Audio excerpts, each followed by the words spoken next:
యాక్టర్‌గా మీరు సక్సెస్ అది వేరే విషయం. యాంకర్‌గా కూడా విపరీతంగా సక్సెస్ అయ్యారు. ఈ 15 సంవత్సరాల కాలం, మేబీ 10 ఏళ్ల కాలంలో. 99లో స్టార్ట్ చేశాను యాంకరింగ్. ఆల్మోస్ట్ నెక్స్ట్ 2005 తర్వాత పీక్ వచ్చింది అది. పైగా మీరు వేసే స్పూఫులు అంటే జనం పడిచేస్తారు. ముఖ్యంగా సుమ మీరు. సుమ గారితో నేను చాలాసార్లు కలిసి పనిచేసినప్పుడు మీ గురించి ఆ ప్రస్తావనే వస్తుంది. అది ఎలా మీ ఇద్దరి మధ్య ఆ కెమిస్ట్రీ ఏంటి? మేమిద్దరం అనుకోండి స్పాట్లో ఇద్దరు సరస్వతి పుత్రులు కాబట్టి స్పాట్లోనే అంతే, ఇంకేమీ లేదు. జస్ట్ ఇప్పుడు మనం స్పూఫ్ చేస్తున్నప్పుడు నాకు వైఫ్గా చేయాల్సి వస్తుంది. ఇప్పుడు డైరెక్టర్ సార్ కొంచెం ఆ భుజం మీద చేసి ఉరకబాయ్ బాబు రాజీ కంకలు ఒప్పుకోడు అనగా నీ అమ్మాయి తెగ నవ్వుకుంటుంది.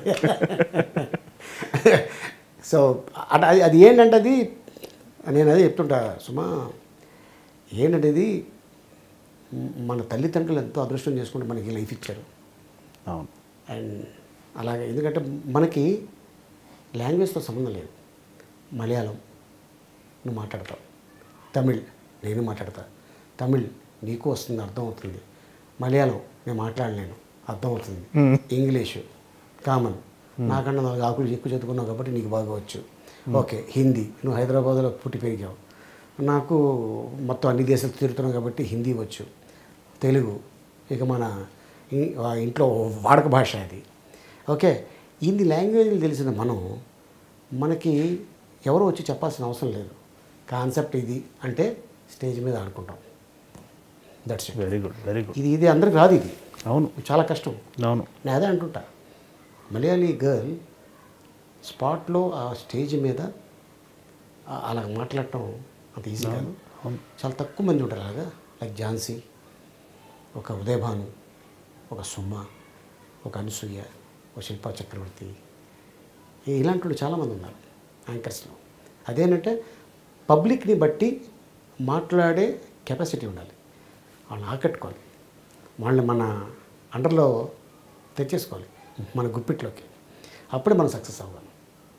అంతే తప్ప మనం వాళ్ళు ఏమి ఇచ్చారు చేయమనంటే. అందుకే నేను సినిమాల్లో కూడా చాలా వరకు సీన్స్ ఏదైనా ఇస్తే నా సొంత డైలాగ్ వేసుకుంటాను. ఇప్పుడు మీకు ఇక్కడికి రాకముందు ఒక చిన్న సినిమా షూటింగ్ చేసుకుని వచ్చాను.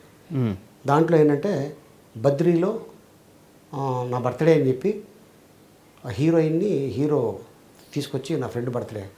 సో ఇలాగా ఒక హీరోయిన్ని పరిచయం చేయాలంటే పలానా అలీ గారు ఉన్నారు అంటే, లేదా నేను మీద ఆ సినిమాతో లాస్ట్ బద్రీతోనే, మళ్ళీ ఇలాంటి పనులు నేను చేయను, వద్దు వెళ్ళిపోండి అంటే, లేదు సార్ ఏదో ఒకటి చేయండి సార్ మా కోసం అనగానే, మరి సరే అయితే నాకు రేపు షూటింగ్ ఉంది అనగానే నా మేనేజర్, సార్ రేపు షూటింగ్ క్యాన్సిల్ అయింది సార్, ఆ హీరోయిన్కి వాంతులు అంటా అన్నాడు. వాంతులా? నాకేం సంబంధం లేదు అయ్యో అంటా నేను. లేదు సార్ ఫుడ్ పాయిజన్ అయిందంట అంటాడు. ఫుడ్ పాయిజనా? సరే అంటే ఇది డైరెక్టర్ రాయలే. ఇది చెప్పగానే డైరెక్టర్ సార్ చాలా బాగుంది సార్ అన్న. ఇది మాకు మైలేజ్. ఈ డైరెక్టర్ సార్ సీన్లో ఇది లేదండి, అలీగారు భలే చేశాడు, ప్రొడ్యూసర్కి చెప్పడం. ఆ ప్రొడ్యూసర్ వెళ్ళి నలుగురికి చెప్పడం. చెప్తే ఏమవుద్దండి? ఎవరికి వస్తుంది పేరు? నాకు వస్తుందా?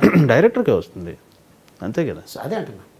సో ఏంటంటే చాలా థ్యాంక్స్, అలీగారు వచ్చారు, మేము అనుకున్న దానికంటే బాగా చేసి వెళ్ళారు, అది చాలండి. అదే చాలా ఆశీర్వాదం. వాళ్ళు ఎప్పుడైతే వాళ్ళు సాటిస్ఫై అయ్యారో ఆటోమేటిక్గా నేను డే బై డే సక్సెస్లో ఇంకా ఎక్కడికో వెళ్ళి ఎక్కడో ఆగుద్ది, ఎప్పుడుకో అది ఆగదు చెప్తున్నా.